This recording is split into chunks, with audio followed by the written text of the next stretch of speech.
Hello, church. We're looking at Genesis chapters 35 and 36 for our daily Bible reading. And the word of the day is kings, right?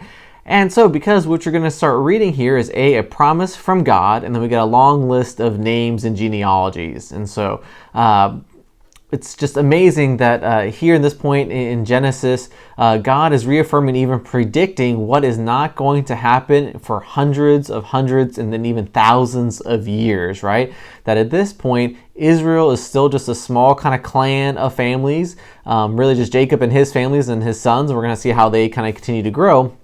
But let's look at this promise that God gives to Jacob, which is affirming the promise he's already made to Abraham and already made to Isaac. And so this is in chapter 35, verse 11. God speaking to Jacob says, God also said to him, I am God Almighty. Be fruitful and multiply. A nation and a company of nations shall come from you, and kings shall come forth from you. So if you recall from the beginning of Genesis, this is one of the first promises or commands that God gives Adam and Eve and their generations, is to be fruitful and multiply. And human beings have been pretty good at that. We have, roughly 7 billion people currently on earth, and so we've been doing a pretty good job of being fruitful and multiplying across the earth. But once again, it harks back to the very first thing, right? Before God even brings this command to be fruitful, multiply, is that He is God Almighty. Once again, as you haven't seen it enough times already, as we keep reading the Bible, we'll see that God is the one who's in control. He's the one orchestrating and moving all these things to accomplish and be accomplished. And ultimately, once again, it's according to His plans. And so after He says, be fruitful, multiply, He says, not just a nation, but a company, right? Many nations will come from Jacob and his 12 sons.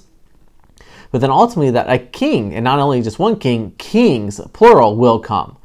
But we know for Israel, the first king isn't until Samuel, which is going to be hundreds of years later.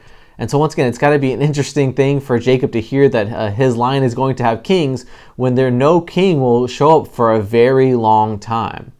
Once again, this is also just foreshadowing the ultimate king, King Jesus, who will come from this tribes of Jacob and his family to be the King of Kings and the Lord of Lords. So once again, just the amazingness of God's prophecy and the fact that He is almighty, that He can proclaim that this will happen even though it's going to be thousands of years in the making. Once again, no human being could come up with this, but God alone, being God, has established these things. So once again, take confidence and know that God is in control, and that as you read these genealogies, it's the point as to God's fulfillment and His control in all these things. All right, church, have a great day.